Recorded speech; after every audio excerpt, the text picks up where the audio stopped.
Hello again, everyone. Welcome to Calamasa Insider. I am Will Kolbow, City Manager for the City of Calamasa. This is episode number 28 of the Calamasa Insider podcast, recorded on Friday, October 12th. We are 25 days away from Election Day, and by now, most of you probably have your vote-by-mail ballots, if that's the way you choose to vote. And so, you know, as an apolitical participant in this process, because obviously I am employed by the city council, 3 of which are up for election. I think it, you know, to me, while I can't get into the politics of any of this stuff, the thing I can say is that democracy only works when you actively participate in it. And this is your opportunity to participate in it. So I encourage you not just to vote, but take your time voting. Look into the issues that you care about, and then look at the candidates and see what they care about. And if that aligns with what you're doing or what you want, then that's who you vote for. I just encourage you to really put thought into it. You don't have to, obviously. It's your right to vote any way you please. But if you don't vote, then it's hard to say that you are contributing to the process, because you're not. So regardless of what your political views are, I do encourage you to exercise your right to vote, because this is how you can participate directly in our democracy. Now, I understand that we are a constitutional republic, you know, on the federal side. So I get that part. But there are also, you know, state races, local races, state propositions. In Ukaipa, they've got a local tax measure, those kind of things. So there are other things on the ballot just besides the president of the United States. And that always seems to be the focus of what everybody kind of thinks about, because it's the one thing you have in common no matter where you live, right? No matter if you live here in California or in the Midwest or in the East Coast or the South, you all have the same president, right? So that's probably why it gets the most attention, but really the most impact is local, regional, things like that. So your state representatives, your local representatives, those are the ones that really have more of an impact on your day-to-day life than what happens with the presidency. So I will just say that, again, 25 days away, and please participate in our democracy. So before we get into our update on Oak Valley Town Center today, I did want to talk really quickly about an item that came before the council at this past Monday's council meeting. It was probably the lowest attended council meeting I've seen. We only had one member of the public there, which is a little bit unfortunate, because we did get the check presentation from Congressman Ken Calvert for 3 different projects, and there's a 4th project that's included in the fiscal year 25 budget whenever that gets approved. So $7 million from fiscal year 24 and a potential for another $5 million in fiscal year 25. $12 million for a city our size is very, very significant, and we're very appreciative of Congressman Calvert's efforts on our behalf. But we also considered one business item, and that was to rescind a resolution of necessity. So, and it's related to the County Line Road project. So we just started construction this week of the 3rd Street roundabout at 3rd Street and County Line Road. And we had been negotiating with 7-Eleven at the southwest corner of that intersection. And we did get sufficient right-of-way to complete the road portion of the roundabout. But unfortunately, negotiations broke down to a point where because there's a timing hook on our grant that we have to get the work completed by a certain date, we weren't going to be able to exercise the time. We were hoping to come up with a negotiated sale for the land needed for the sidewalk and ramps portion of that project, but unfortunately, we were not able to come to terms.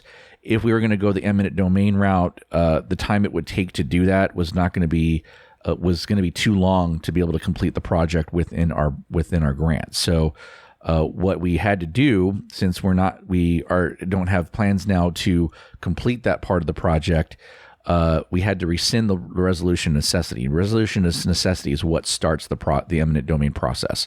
It basically puts the landowner and the public on notice that we intend to buy this piece of property for a public purpose, which in this case was a road.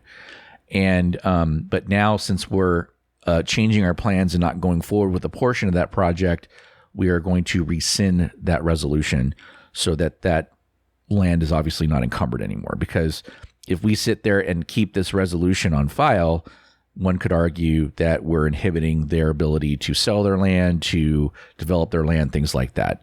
But when 7-Eleven was planning to expand that location and add gas pumps, part of the conditions of approval was that they were going to dedicate the right-of-way needed to complete that intersection, or that part of the intersection. And exchanged, we would actually complete those improvements, because normally when you have a development like that come through, they are required to complete the frontage improvements. So now, if they wanted to redevelop in the future, they would be then responsible for doing those improvements and dedicating the right-of-way. So we were going to be able to use the construction project in exchange for the right-of-way dedication. Now they'll have to do that on their own if they redevelop their property later. So that's why we're trying to negotiate a deal with them to try to still get it done. So it helps them. It ultimately would help their property value, in our opinion. But it just didn't work out. So we rescinded that resolution. So that's what that item was about. And if you want to learn more about it, I did give a history of kind of where we started, how we got to where we are during my presentation on that item at the council meeting. So if you want to see that, just go to cityofcalamasa.net/YouTube, click on the live tab, and the council meeting will be there for your viewing. Okay, so let's get to our update on Oak Valley Town Center. So I gave an update back on episode 7 in May, back in May of this year, on what was happening at Oak Valley. And I actually took it a step further and gave it kind of a full history of where that project has been from the beginning, and the whole entire Oak Valley specific plan as it spanned from the county line to the north all the way to what is now Beaumont. So, and I kind of gave an update of where we were at that point. So since, about 5 months have elapsed, I wanted to give another update because that was one of our most popular episodes. So I figured that this is something that, and I can understand, the people care about. So let's just go give you a quick recap. If you want to listen, if you haven't listened to that episode, I highly recommend that you go back and listen to episode 7. It's only about a 25-minute episode that'll give you the full history and kind of where we were at that point. So just to bring you up to speed really quickly, work stopped at Oak Valley Town Center in September of 2023. QR Bircher, who was the industrial developer there, sued Oak Valley Development Company, or OVDC, and Pegasus Bank. They had a deed of trust on the land that they purchased from QR Bircher had a deed of trust on the land purchased from OVDC, and Pegasus was included because OVDC had taken a loan out on that was secured by that land. And so they sued to eliminate the deed of trust back in March of this year because OVDC had refused to complete the work that was required to be done as part of their contract of the purchase of the land. Subsequent to that, in April, Oak Valley Development Company declared bankruptcy, or Chapter 7 bankruptcy, and that's an important aspect. It's not just a Chapter 11. A Chapter 7 is a full liquidation. That happened in April. It was about 3 weeks after that lawsuit was filed. And so I also shared during that episode that we were taking steps to pursue remedies to resume the work on the public infrastructure, because a big part of the Oak Valley Town Center was the completion of Roberts Road up to Singleton, and then Singleton to the freeway, and the missing on and off ramp. So I shared that, and you've heard me talk about before. We have a city CIP project to add the missing on and off ramps at Singleton. So that's funded. That's not part of this, so that's one of the remedies that we came up with. But let's talk about some of the other remedies for the actual infrastructure within the Oak Valley Development or Oak Valley Town Center. So I referred to in that episode what is called a subdivision improvement agreement, or an SIA, between the city and OVDC. So what a subdivision improvement agreement, or SIA, is: when a developer comes in and subdivides the property and records a final map, if their conditions dictate that they must, because when a development gets approved, it is accompanied by conditions of approval, and there are hundreds of conditions that a developer must abide by in order to get approval from the city for their project. And a lot of these have to do with compliance with planning standards and zoning, timing hooks on things. There's a lot of engineering items related to public improvements and infrastructure and things like that. And this also included a development agreement, which is also adopted by ordinance of the city council. And that also referred to improvements that they would need to do above and beyond what they would normally be required to do. So they were obligated to complete the street infrastructure and related infrastructure in the public right-of-way within the town center, 100% of that work. And even though while they would be a large beneficiary of that, they would not be the only beneficiary, because the future phases of Summerwind Trails and the industrial developments obviously also would rely on that infrastructure. But they had a contract with QR Bircher to say that they would complete those improvements as part of their sale of the land to Bircher, or QR. I'm going to call him QR Bircher, and you're going to find out why later. I have to make sure I use QR Bircher to refer to the entity that owns the industrial land within the town center. So the SIA basically lays out the obligations of the subdivider or the developer, and if they don't, it gives the city remedies to resolve them not doing the work that they do. That's also referred to as a default. So when they default on the agreement, that basically means they're not completing the work they had promised to do.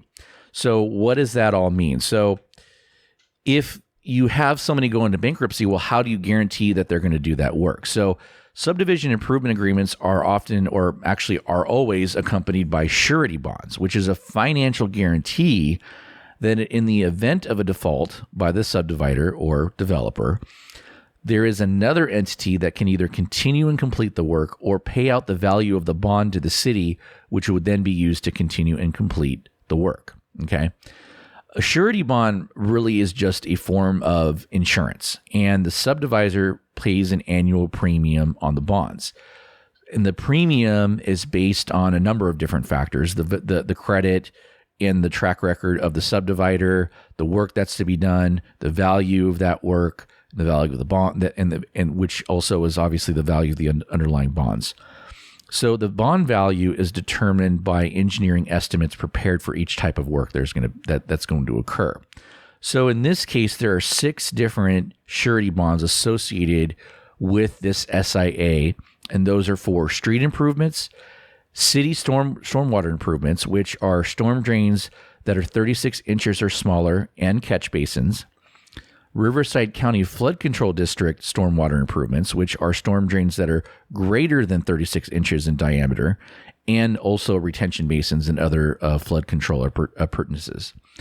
Traffic signals, landscaping, and the Roberts Road culvert over El Casco Creek. So when Roberts Road crosses over, there is a large culvert that is being built, and that was actually bonded for on its own. And part of that has been completed. If you go out to kind of the just north of where the existing Roberts Road ends, you will see part of that culvert has been completed. So if you'd see that work. So the total value of these 6 bonds is $19.2 million, and there's amounts allocated to each type of improvement. The bonds not only guarantee that the work will get done, but also guarantee the completed work for 1 year. So it's kind of like a warranty. It's your warranty period. So the bonds, usually what will happen is, let's say you have a bond for work that's valued at $1 million, and the subdivider completes that work. What they'll do is they'll come in and ask for a reduced bond amount. They usually reduce it down to 10% of the original value, or $100,000, because then obviously if it's only a $100,000 bond, number one, developers have a certain capacity. They can only take on so much value of bonds.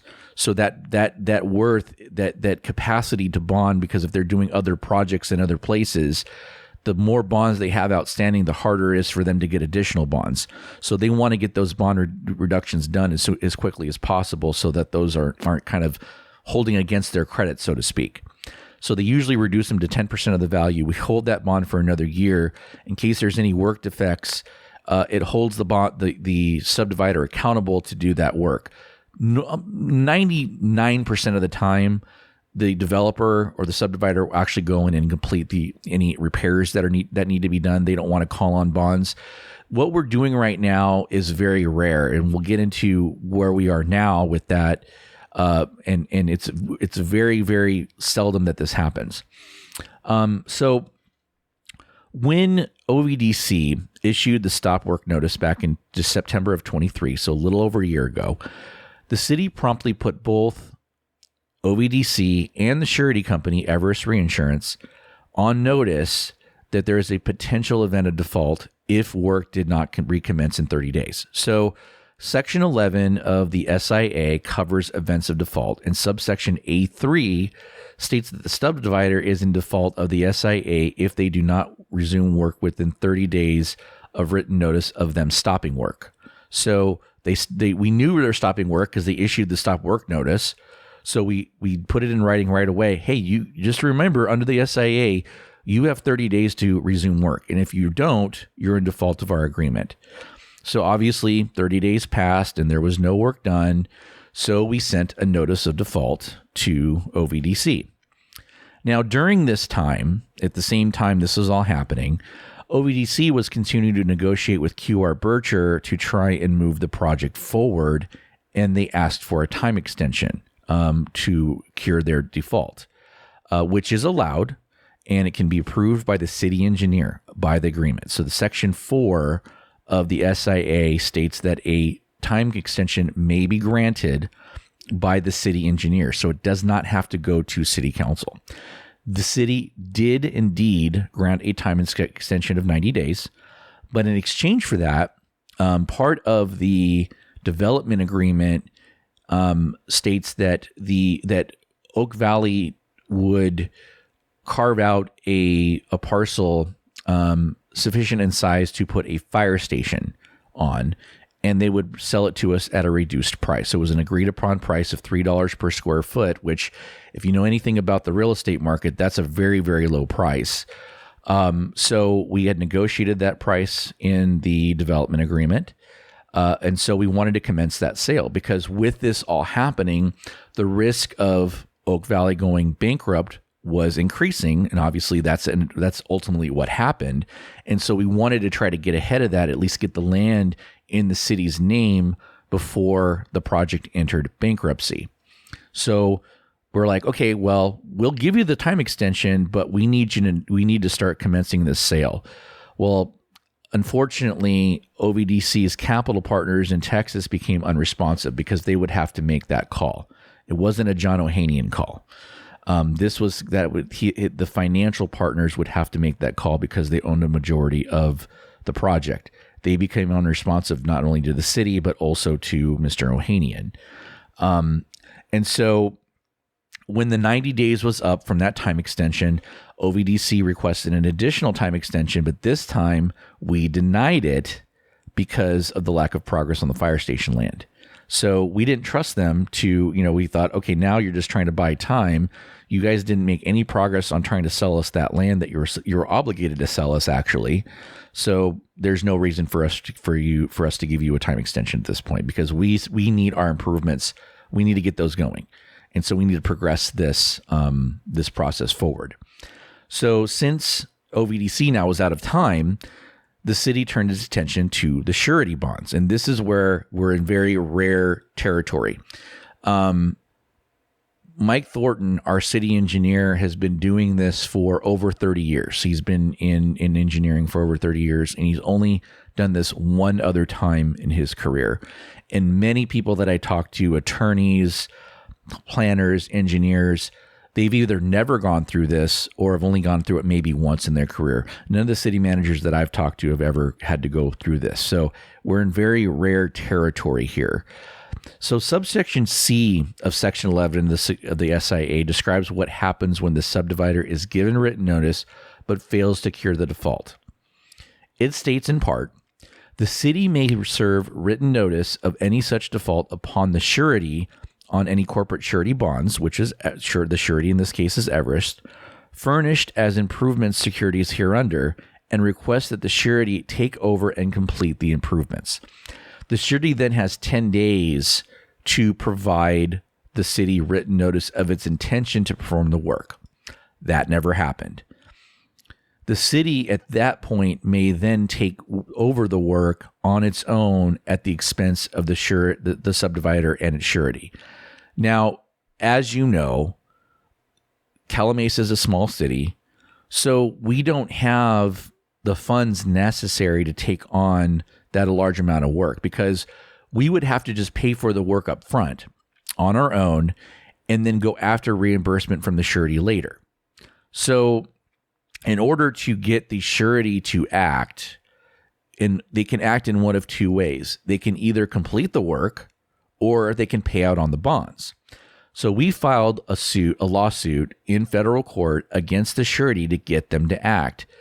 Since obviously at this point now you've got Oak Valley Development in bankruptcy, so we're not going to be able to get them to do anything, obviously, because they're about to go away. So the only recourse we have is to go after the surety company, right? Now, in order to protect our interests, the city did file a claim just to cover all its bases. The city did file a claim against the bankruptcy estate as a creditor to recover funds to the extent possible. So we basically said, look, you had an obligation to complete these improvements. You didn't. And so we submitted a claim that estimated the value or the cost of completing those improvements. And one of the reasons we did that too was because that we believe, due to construction cost escalations, that the cost to complete the improvements is likely higher than the value of the bonds, which obviously is a problem. Now, the SIA also states that we can pursue additional funds from the subdivider in the event of that the value of the surety bonds is insufficient to cover the actual cost. So again, this effort's a bit futile because the subdivider will cease to exist soon here. But if we can get a little bit out of the bankruptcy estate and then get the bonds, that might be able to give us funding to at least get started on that while we try to work with others to try to complete the work or do other things to get it completed. So it's a very complicated issue.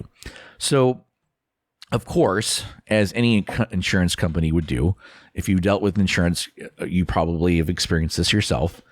Everest has put up every roadblock you can imagine in the course of the lawsuit so far, as you would be able to tell from the court filings. And I'm not saying anything here that is not publicly available in publicly available documents. They have gone so far as to file in the Chapter 7 court that our lawsuit against them is subject to the automatic stay on lawsuits associated with the bankruptcy entity. So when you go into Chapter 7, basically any legal actions that are that are out there against, or any collection actions that are out there against the entity that's going into bankruptcy, those processes all cease. They hit the pause button. And then they'll make determinations on individual actions, whether those can still go forward or not. So, so they're saying, but Everest is making the argument that because the entity that they insured is going through bankruptcy, therefore our action against Everest is also subject to the automatic stay. But we didn't sue Oak Valley Development. As a matter of fact, isn't that the whole point of having surety bonds? And that is further justified because bankruptcy is another event of default in the SIA. So if the subdivider enters bankruptcy, whether voluntary or involuntary, in this case it was voluntary, that is an event of a default in and of itself. And if they don't cure their default, which obviously if they're in bankruptcy, they're not going to, then we have the right to go after the surety. So it doesn't seem to make sense that they would be subject to the automatic stay. Doesn't make a lot of sense.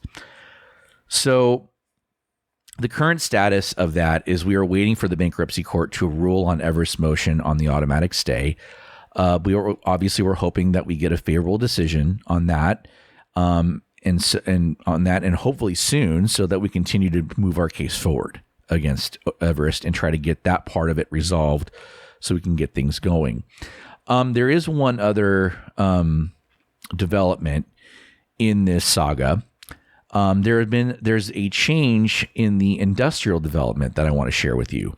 So Quadrille, the equity partner in QR Berkshire, so the QR in QR Berkshire stands for Quadrille, exercised its option under its agreement with Berkshire to remove Berkshire as the general partner, development manager, and property manager. So that means, as of now, Berkshire is no longer involved in the Oak Valley Town Center.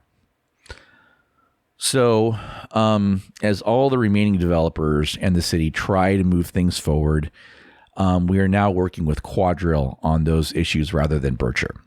Because obviously, like I said before, even though Oak Valley Development was responsible for building those improvements, obviously the industrial developer needs those improvements, the residential developer needs those improvements, but that's irrespective of what happened. The bottom line is that OVDC agreed to complete those improvements.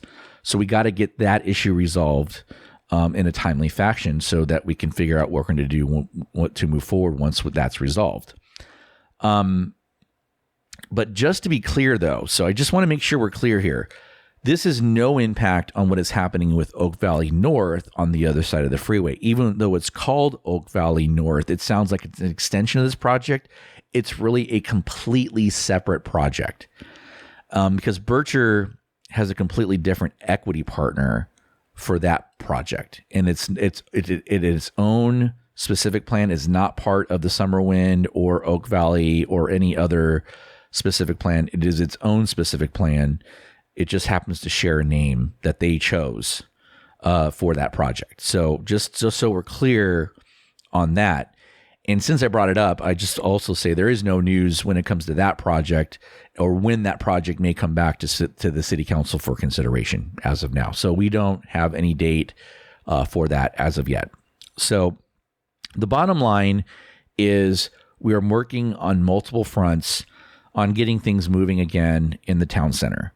Because not only do we need the public infrastructure to contribute to the circulation in the southern part of our city, completed development will create much needed tax revenue so that we can enhance our public services and continue to grow as a city and be able to serve our city better.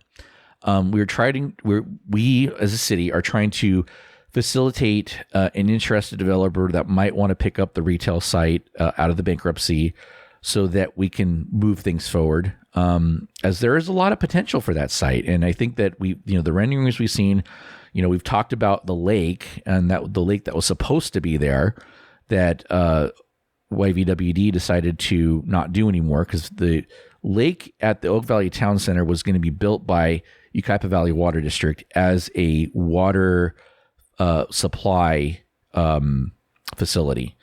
So what they were going to do was they were going to put recycled water in that and then use that water from the lake to inject in the ground.